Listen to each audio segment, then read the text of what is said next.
किस कोटाबाटो फिलीपींस।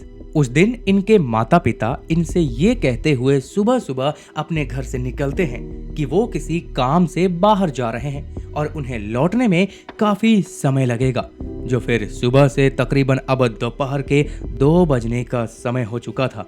और इसी समय उनके पड़ोसियों ने उनके घर से जोर जोर से चीखने की आवाज सुनी और तुरंत उन्होंने पुलिस को सूचित किया। और जब पुलिस और पड़ोसी वहां पहुंचे तो जो दृश्य उन्होंने देखा वो किसी बुरे सपने जैसा था। घर के अंदर 18 साल की क्रिसल गुवेन और 16 साल का क्रिस फिल लुइस यानी कि दोनों मासूम भाई बहन अपने ही घर में इस कदर बेजान पड़े थे कि जिसे देखने वालों के रोंगटे खड़े हो गए। जो कि उन्हीं के बगल में एक सनी हुई हैमर और एक बेसबॉल बैट और एक कांच की टूटी हुई बोतल थी, जिससे ये तो साफ था कि अपराधी ने इन्हीं चीजों का इस्तेमाल कर बेहद गुस्से में उन दोनों भाई बहन को अपना निशाना बनाया था। घटना की जगह पर बिल्कुल अस्त व्यस्त सामान दिखाई पड़ रहे थे, यानी कि बिल्कुल उथल पुथल मची हुई थी। ऐसा लग रहा था जैसे कोई बाहर का आदमी घर में लूटपाट करने के इरादे से घुसा हो और उन्हीं से ये दोनों हाथापाई किए हो, यानी कि उन्हें रोकने की कोशिश किए हो और उसी वजह से उनकी ये हालत हुई हो। लेकिन अजीब बात यहाँ पर यह थी कि घर का माहौल लूटपाट का लग तो रहा था, लेकिन वास्तव में घर से कोई भी सामान चोरी नहीं हुआ था और ना ही फिलहाल पुलिस को किसी भी तरह से कोई सुराग या सबूत मिल पाया था। पर जब असल में जो सच्चाई बाहर आती है गाइज, वो जानने के बाद फिलीपींस पूरा सहम जाता है, क्योंकि ये केस ना सिर्फ इंसानियत को शर्मसार करती है बल्कि यह दिखाती है कि कैसे हमारे विश्वास और दया का भी गलत इस्तेमाल किया जा सकता है, जो कि वास्तव में हमें बहुत कुछ सिखा जाती है। तो आखिर क्या था ये पूरा मामला और कौन था इसके पीछे का असली जिम्मेदार, ये सब जानने से पहले गाइज, मेरा नाम है सुमित और आप देख रहे हैं देश दुनिया की डार्क रियलिटी। इस परिवार में 4 सदस्य थे, माता पिता और इनके 2 लाडले। क्रिसल गुवेन जो डॉक्टर बनने का सपना देखती थी और उसका छोटा भाई क्रिस फिल लुइस जो कि वकील बनने की चाह रखता था। यह परिवार अपनी दयालुता और सामाजिक जिम्मेदारियों के लिए जाना जाता था, यानी कि ये भलाई का और दयावान का काम करते थे, जैसे किसी की मदद कर देना या फिर किसी बेसहारा को सहारा देना। और इसी वजह से ये पूरा परिवार वहाँ काफी लोगों के बीच मशहूर भी था। ग्वेन के स्कूल में एक जेनिस नाम की लड़की पढ़ती थी। जेनिस बचपन में ही अनाथ हो गई थी और उसके बाद उसके चाचा चाची ने ही उन्हें अपनाया था, उसकी देखभाल करते आ रहे थे। लेकिन उसके चाचा चाची उसे हमेशा अपमानित करते और उसकी जरूरतों को नजरअंदाज करते।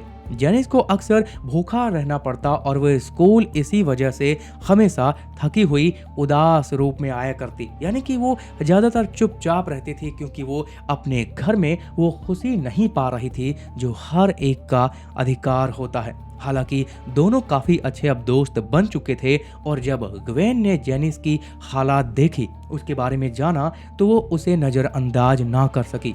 इसीलिए एक दिन उसने अपने माता पिता से जाके इसके बारे में बात की। उसने अपने माता पिता से कहा कि जेनिस के चाचा चाची उसे बहुत परेशान करते हैं, उसे मारते हैं, उसे भूखा रहना पड़ता है। यानी कि सीधे तौर पे उसने जेनिस के साथ होने वाले अत्याचार के बारे में अपने माता पिता को बताया और साथ में ही अपने ही घर में उसे पनाह देने की बात कही। और इस बात के लिए उसके माता पिता भी तैयार हो गए, क्योंकि वे हमेशा से ही दूसरों की मदद करने में विश्वास रखते थे। और शायद इसीलिए उन्होंने जेनिस को 2021 के स्टार्टिंग में ही अपने घर पे बुला लिया और उसे कहा कि अब से ये घर तुम्हारा भी है, तुम अपनी मर्जी से यहाँ पे खुल के जिंदगी जी सकती हो, तुम्हें किसी भी तरह से कोई भी चीज की कमी नहीं होगी और ना ही कोई परेशानी होगी। जेनिस के लिए ये एक नई शुरुआत थी। वो पहली बार एक ऐसे घर में आई थी, उसे एक ऐसा घर मिला था जहां उसे प्यार, सम्मान और सुरक्षा का अनुभव हो रहा था, क्योंकि उस परिवार ने उसे अपनी बेटी के रूप में अपनाया था और उन दोनों ने उसे अपनी बहन के रूप में देखा। स्टार्टिंग में वो सब कुछ दिया जो उसकी जरूरत थी और उसके साथ वो समय बिताने लगे।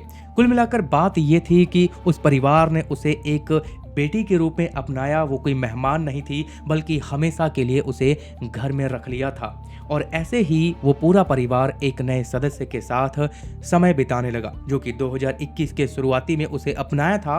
और इसी तरह से समय बीतता गया और अब समय आ गया 2021 दिसंबर का महीना, और फिर आया वो दिन, यानी कि 10 दिसंबर 2021 की वो दोपहर। और ये वही दिन था जब उसके माता पिता सुबह सुबह अपने घर पे ये बता के चले गए कि वो किसी जरूरी काम से बाहर जा रहे हैं। तो घर में केवल 3 लोग ही बचे थे, ग्वेन, लुइस और जेनिस। फिर दोपहर को अचानक से पड़ोसियों ने घर से चीखने चिल्लाने की आवाज सुनी। इन आवाजों ने सबको चौंका दिया और सभी को किसी अनहोनी की आशंका लगी। इसीलिए पड़ोसियों ने तुरंत उनके पिता को फोन किया और पुलिस को भी सूचना दी। जब पुलिस घटनास्थल पर पहुंची तो वहां का जो दृश्य था वो बहुत ही भयावह और ठंड में भी पसीने ला देने वाला था। घर की हर दीवार और फर्श भयानक रूप ले चुकी थी। ग्वेन बेजान फर्श पर पड़ी थी। उसके सिर पर और शरीर के ऊपर काफी गहरे चोट के निशान थे, जो कि हथौड़े और बाकी अन्य औजार के लग रहे थे। वहीं लुइस के हाथ पीछे से बंधे हुए थे। उसकी हालत भी कुछ वैसी ही थी, जिसे अगर आप देखना चाहते हैं तो डिस्क्रिप्शन चेकआउट कर सकते हैं। पर सबसे चौंकाने वाली बात यहाँ पर यह थी कि जब पुलिस और घर के बाकी लोग वहां पहुंचे तो जेनिस यानी कि गोद ली हुई बेटी घर के बाथरूम से निकलते हुए दौड़ के अपने पिता के गले लग के रोने लग जाती है। और वो कहती है कि मैंने खुद को बाथरूम में बंद करके अपनी जान बचाई, नहीं तो मेरा भी यही हाल हो चुका होता। फिर पुलिस ने उससे पूछा कि तुमने क्या देखा और क्या सुना। तो जेनिस ने कहा कि जब मैं, ग्वेन और लुइस एक साथ पढ़ाई कर रहे थे कि तभी अचानक घर के बाहर से शोर और चीखने चिल्लाने की आवाज आई। तो हम लोग घर के आंगन में आ गए और जैसे ही हम वहां पे पहुंचे तो उन तीनों ने इनके ऊपर हमला कर दिया। और मैं देखकर डर गई और अपने आप को बचाने के लिए भाग के बाथरूम में अंदर से खुद को लॉक कर लिया। फिर जब मैंने आप सबकी अब आवाज सुनी तो निकल के आपके सामने आई। लेकिन पुलिस को ये कहानी बड़ी अजीब लगी, क्योंकि उन्होंने देखा कि उसके बाल गीले थे और वो भी हाल ही में नहा कर आई हुई लग रही थी।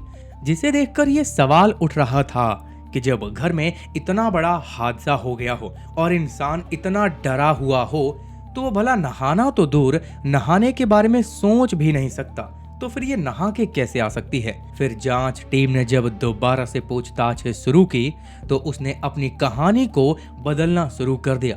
कभी वो कहती कि मैंने सिर्फ चीखने की आवाज सुनी थी, मैं उन्हें देख नहीं पाई।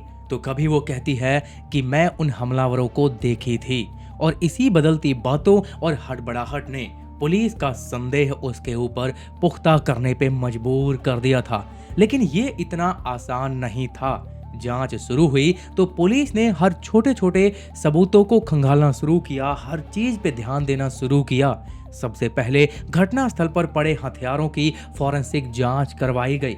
हथौड़ा और बेसबॉल बैट के ऊपर जेनिस के उंगलियों के निशान मिले थे। और जब उससे इसके बारे में पूछताछ की गई तो उसने कहा, हाँ मैंने हथियार को इसलिए छुआ था क्योंकि मैं उसे वहां से हटाने की कोशिश कर रही थी। लेकिन यह बयान काफी संदिग्ध लग रहा था और बयान में काफी झोलबाजी नजर आने शुरू हो गए। फिर पुलिस ने जेनिस के सोशल मीडिया अकाउंट की जांच की तो जेनिस के पोस्ट ने उसकी मानसिक स्थिति के बारे में कई सवाल खड़े कर दिए। उसके कई पोस्ट में उसने ये लिखा था, अगर मैं तुम्हारे जीवन में जहर हूं तो मुझे निकाल दो, जान लो कि तुम क्या हो और अपने जीवन में विषैले लोगों को हटाओ। बाकी उसने घटना वाले दिन भी एक पोस्ट किया था कि मेरे भाई बहन को मार रहे हैं और मैं खुद को बाथरूम में छिपाए बैठी हूँ। लेकिन अब सवाल यहाँ पर यह था कि अगर वो इतनी डरी हुई थी और वो फेसबुक पे पोस्ट कर सकती थी तो वो मदद भी तो मांग सकती थी। उसने मदद मांगने के बजाय पोस्ट करना क्यों जरूरी समझा? वो सीधे तौर पे अपने पिता को कॉल भी कर सकती थी, जो कि उसने ऐसा नहीं किया। और वैसे भी जो भी सबूत मिल रहे थे, जो रिपोर्ट आई थी, वो सभी उसी को दोषी करार दे रहे थे, उसी की तरफ इशारा कर रहे थे। और फिर इसीलिए पुलिस ने आखिर में उसे हिरासत में लेके सख्ती से पूछताछ करना शुरू कर दिया। और तब जाके वो सच्चाई सामने आई जिसका सभी को इंतजार था। पूछताछ के लंबे सिलसिले के बाद जेनिस ने आखिरकार अपना गुनाह कबूल कर लिया। उसने बताया कि जब उसे उस परिवार ने अपनाया था तो उसे हमेशा ऐसा महसूस होता था कि वो इस घर के सिर्फ एक मेहमान है। उसके दिमाग में ये डर बैठ गया था कि ग्वेन और लुइस हमेशा उसके ऊपर ही रहेंगे, क्योंकि वे ही तो उस परिवार के असली वारिस थे। जैनिस को लगता था कि चाहे वो कितनी भी कोशिश करे और चाहे परिवार उसको कितना ही प्यार क्यों ना करे, वो उन दोनों से ऊपर नहीं उठ सकती थी, क्योंकि वो असली वारिस थे, ना कि ये। और यही विचार उसके मन में धीरे धीरे एक गुस्से का रूप और बेचैनी में बदलने लगी, और वो ये मानने लगी कि जब तक वो दोनों रहेंगे तब तक उसे वो प्यार, अपनापन नहीं मिलेगा। हालांकि सभी उसे बहुत प्यार करते थे, अपना मानते थे, तभी तो उसे उसके घर से उठा के, चाचा चाची के घर से उठा के अपने घर पे लेके आए थे। हालांकि घटना वाले दिन जब उसके माता पिता घर पे नहीं थे, तो सिर्फ वो तीनों ही मौजूद थे। इसीलिए अब जेनिस ने अपनी योजना को अंजाम देने का फैसला कर लिया, क्योंकि वो काफी दिनों से इसे ऐसा करने की सोच रही थी कि वो मौका मिले और वो घटना को अंजाम दे। तो सबसे पहले उसने लुइस को बेसबॉल बैट के इस्तेमाल से अचानक से बेहोश कर दिया। उस वक्त लुइस किसी भी खतरे की उम्मीद भी नहीं कर रहा था कि वो अपने ही घर में रह के किसी खतरे में है। और जब लुइस बेसुध हो गया तो उसने जल्दी से उसके हाथ पीछे करके बांध दिए, ताकि वो अपने बचाव की कोशिश बिल्कुल भी ना कर सके। और इसीलिए जो मैंने फोटो देखी, उससे ये तो लगता ही है कि सामने वाला बचाव नहीं कर पाया, जो उसकी हालत थी। खैर, इसके बाद उसने गवेन पर हमला किया। गवेन पूरी तरह से हैरान थी वो देख करके, और वो अब खुद को बचाने की कोशिश कर रही थी, लेकिन जेनिस से वो ना बच पाई। इस खतरनाक घटना को अंजाम देने के बाद जेनिस ने अपने आप को साफ किया। वो नहाने के लिए बाथरूम में चली गई और बाथरूम में बंद करने का सबके सामने वो ड्रामा किया, लेकिन आखिर में वो पकड़ी ही गई। लेकिन उसके इस खतरनाक फैसले ने सिर्फ परिवार को नहीं तोड़ा, बल्कि उसने अपनी खुद की भी जिंदगी हमेशा के लिए तबाह कर ली। तो अब आप लोग क्या कहना चाहेंगे कि उस परिवार का अच्छापन ही उसके ऊपर भारी पड़ गया, और अगर ऐसा ही होता रहा तो इंसानों से इंसानियत खत्म हो जाएगी? बाकी आप लोगों के जो भी विचार हैं, प्लीज कमेंट में जरूर लिखें और इस वीडियो को ज्यादा से ज्यादा शेयर करें।